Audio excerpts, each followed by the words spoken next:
నా పేరు డాక్టర్ వెంకటరామరెడ్డి అండి.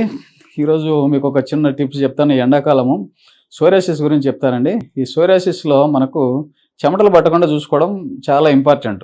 ఎందుకు అంటే ఈ చెమట పడితేనే మనకు ముందే సోరియాసిస్ దురదలు ఎక్కువ గోక్కుంటూ ఉంటాం.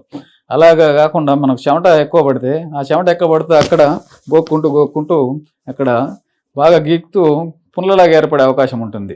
అందుకు కాబట్టి వీలైనంత వరకు చెమట పోసుకోకుండా చూసుకోండి. ఎండాకాలం మాత్రం ఎస్పెషల్లీ ఎండాకాలం చెమటల్లో పట్టకుండా చూసుకోవడం ఒకటి. రెండోది డీహైడ్రేషన్ కాకుండా చూసుకుంటే కూడా మన బాడీకి ఈ చెమటలు అనేది పట్టకుండా ఈ సోరియాసిస్ అగ్రవేట్ కాకుండా మనకు జరిగే అవకాశం ఉంటుంది. కాబట్టి మీరు దయచేసి ఈ ఎండకు వీలైనంత వరకు బయట తిరగాల్సిన అవసరం లేకుండా మీరు ఇంట్లోనే ఉండి జాగ్రత్తగా చూసుకోండి. ఆఫీస్లో ఉంటాయి కదా, మేము ఎలా ఇంట్లో కూర్చుంటామంటే ఆఫీస్ కూడా వెళ్ళండి, కానీ ఆ టైంలో ఉదయం సాయంత్రం మీరు ఆ టైం వెళ్ళి మీరు ఆఫీస్కి కూడా వెళ్ళొచ్చు.